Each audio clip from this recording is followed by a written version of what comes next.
Luto ulit tayo rito sa garden kahit mahirap magsarap. Luto tayo ng tira-tira ng ibon. At nag-sour grapes tayo. Literally. At na-shock sa bad news ng neighbor. Ganun pa man, nagustuhan. Success ang ating swamp. May mas mana. Please join me at the gardens for some learning and fun.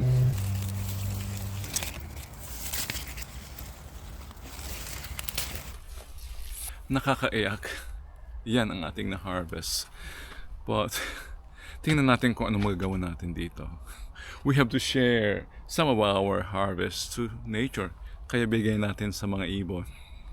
Kainin natin yung sobra. Gawa tayo ng masarap na sabaw. Tara, luto tayo sa bahay-bahay.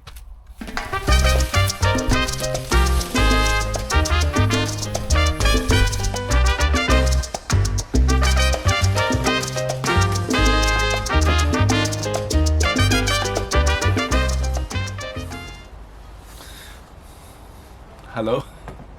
Cheer me up. We better not pout, we better not cry. Gawa tayo ng recipe, gawa tayo ng sabaw. Alam niyo na to, nakita niyo sa title, Swam na Mais.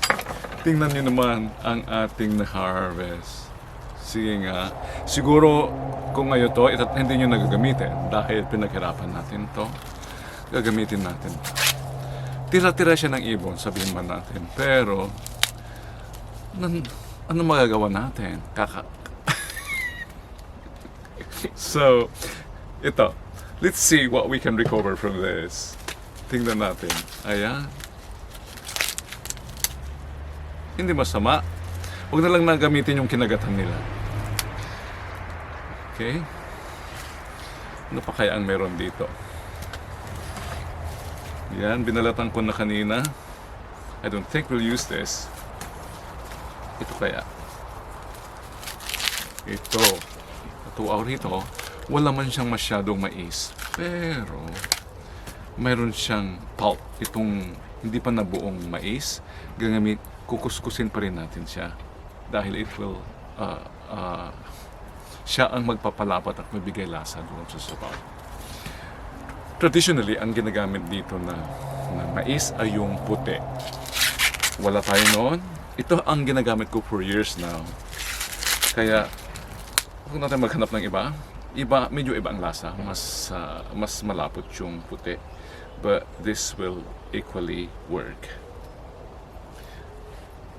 Medyo manipis lang yung lasa. Okay? Ito lang siguro kailangan natin. Ito pa. Ito pa para masaya. Gamitin na natin lahat. Ito ang perfect.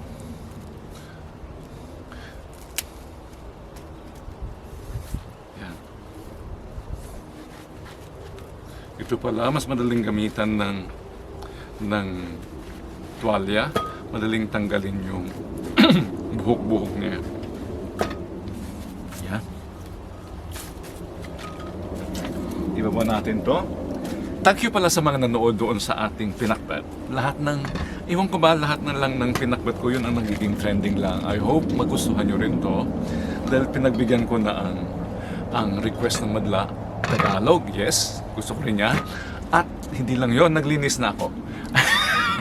At hugasan ko to. Okay, let's start. Hindi ko to pala hugasan. Aayusin ko na to kasi I know, marami sa inyo pumunta rito dahil naghahanap ng talagang seryosong cooking lesson. Hindi naman tayo cook. So, hindi natin hindi natin magawa yon. We're just a gardener. We just self-taught. Natutunan lang natin to sa ating magulang, sa ating nanay. Kaya alam natin magluto. Kaya binabahagi natin. It's just my aim to influence the rest. Na kumain ng mabuti. Huwag maarte. Kainin ko ano meron. Kagaya nito, dito lang meron tayo na na-harvest. Itatapon ko ba? No. Ito pala, kunin natin pati yung malapit na dito sa itong puti. Kasi yan. Kasi yan yung magpapalapot sa sabaw. Anong tawag ninyo dito sa dish na to? This is basically Chinese. Sa mga Bicol, ginarip. it describes how it is prepared. Ginarip-garip yung mais.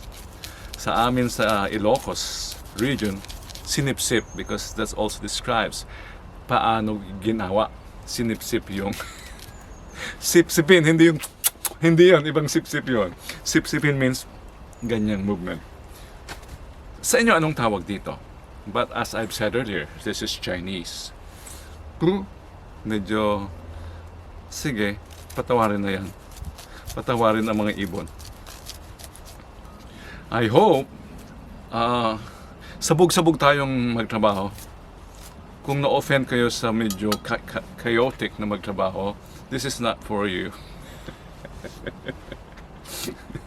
Pumunta kayo doon sa purely tutorial na mga videos. This is for inspirational, also educational, and there should be an entertainment value. Dapat maaliw ka rin na nanonood. Kaya, yung pagiging spontaneous at sabog, messy natin, I can't avoid it and just so spontaneous. Pero, aminin ko, I try to be orderly as possible. Kasi nga, pangit tingnan sa screen yung sabog-sabog. Kaya binawasan ko na yung mga mess dito, yung mga gamit. Para malinis. At, to take advantage of our flowers. Yan. Dito tayo magluluto. I hope hindi lilitaw yung araw na yan. Muna. Yeah. The recipe calls for around 3 mais. Pero dahil sungki-sungki ito, 5. At preferably yung sorry, ano ba nangyari? Kagigising ko lang. That's why. Salamat sa pagsama sa akin. Mag-isa ko rito sa garden. I don't even know kung darating ang Manang Grace. Yung mga kapitbahay ko wala pa. At lumamig. Ayun. Tingnan niyo naman saan ka nakakita ng recipe na sungki-sungki ang halo. Yeah. I'm happy with this. Dahil it's really young. Mapapakinabangan natin yung kanyang malagatas pang ngipin. Ayun. Yan. Ito talagang wala tayong makukuha dito. Yan na. So, stop muna tayo. I'll see you later doon sa ating pagluluto. Mayroon na rin akong nakuhang ampalaya na hugasan ko na. I assure you, nahugasan ko na. Ayan, nagtanggal na tayo ng sweater. Medyo uminit na. Pinapawisan na tayo. Ang bilis ng pagbabago nito. In just 15 minutes, nagbago ang panahon. So, alam nyo, kaya lalo akong gustong maiyak. Papakita ko lang to. Minidyasan ko pa itong mga mais na to para hindi kainin ng ibon, pero naunahan pa rin ako. Mabilis, marunong. Pati yung medyas kaya nilang tanggalin. Sana. Okay. Sana huwag kayong mawalan ng appetite. Nakita nyo ang medyas. Anong kailangan natin? Ang palaya, nahugasan ko na. Kailangan natin, of course, ng mantika. I even forgot almost. Ground pork. Kailangan natin ng patis at asin. Yan. Kailangan natin ng kunting pangsahog.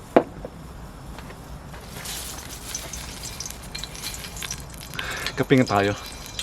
Just to soothe our throat. Ayan.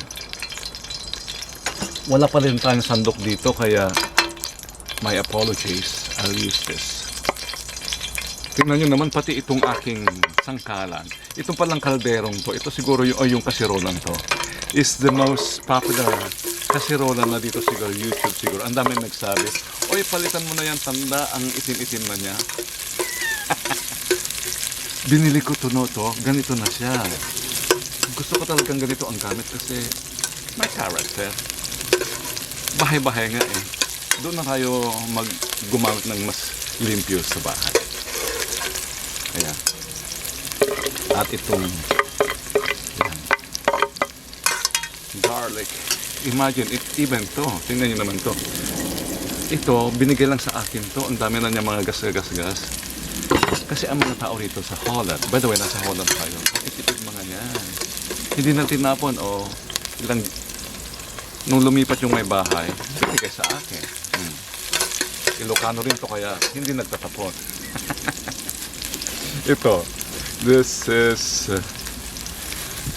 ground pork. Yan.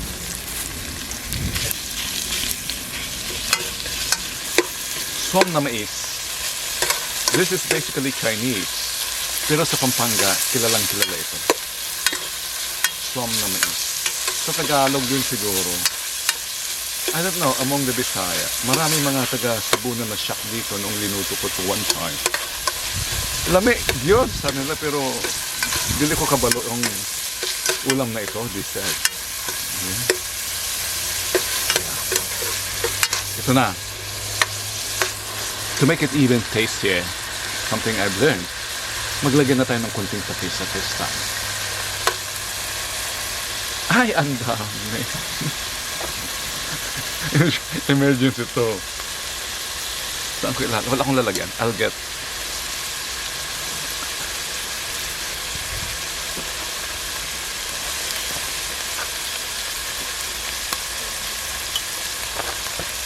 Yeah. Yan lang. I almost panic.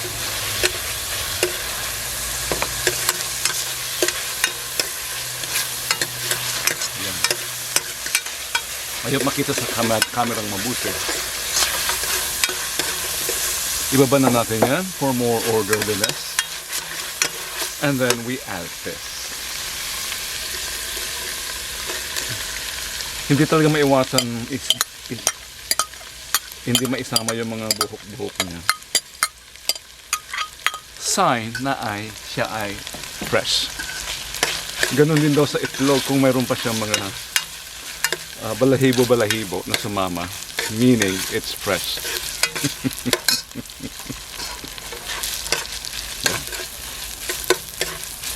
Igisa lang na natin ng konti. And I'll get the water. Narito yung tubig. At itong pwede natin itawid o itabi.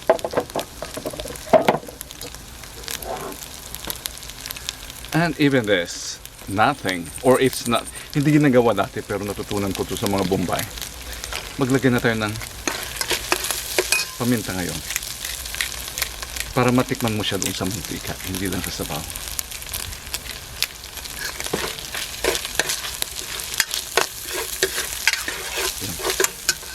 Kunti pa. Okay. And then tubig. This serves 4 to 6 people na cute ang appetite. Around 3 cups. Uy! Success! Okay. Dadagdagan ko to, pakukuluan natin, and then we'll see each other later.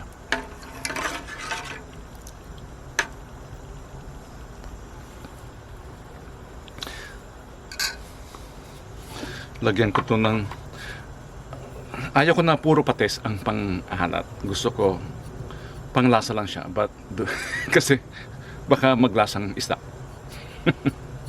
Kaya asin muna, and then the rest later. Lagyan ko ng patis. Yan.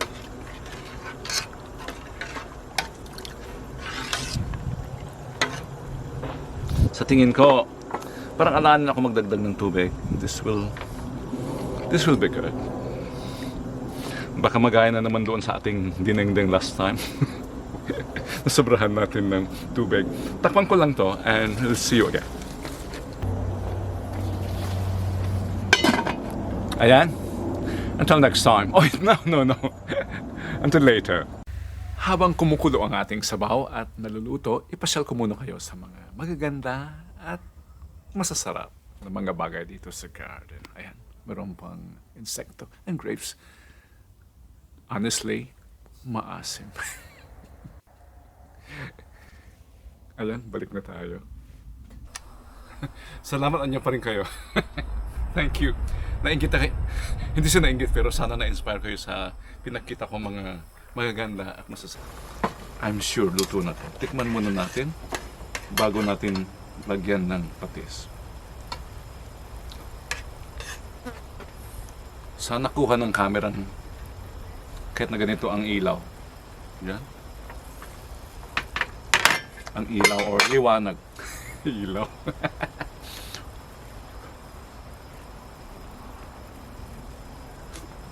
Uy, grabe. Sarap. I'll add the ampalaya leaves now. Kung sakaling mabitin sila, lagyan ko na lang ng tubig. Mamaya.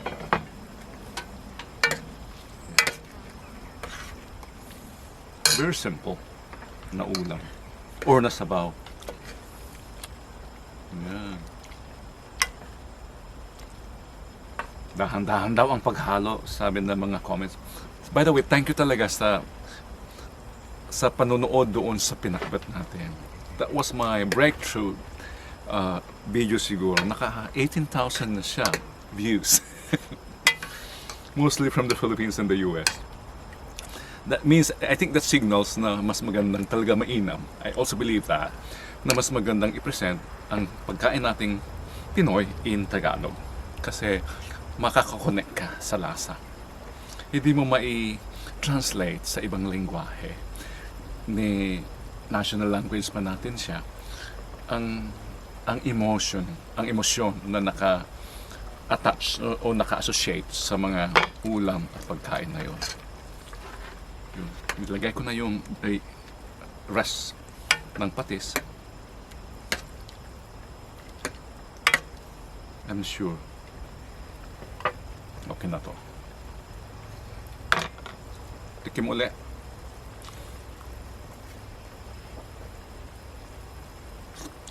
Hi. Hello. Oi. My neighbor is there. Long time no see.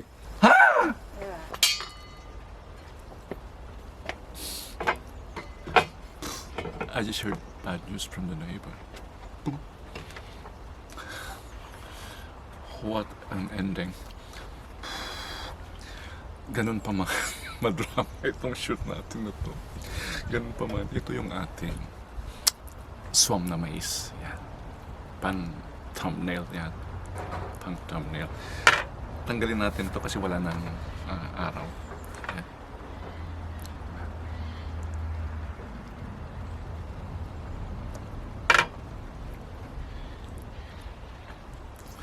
Hanggang sa susunod, wala pa si Manang Grace siguro kaya takpan muna natin, saka na natin dati. Until next time. Ngayon mas Manang. Tatanya ang napangamantikas tuyo. Ayan. Di na nakaawid ka man na. Dua ka taon ta nga saan nga nakantikas tuyo na. Uwan. Sige na, Imas. Gawad ka Jubis kaya hanan. Na? Ano na ga? Ang damot di ka natang dito.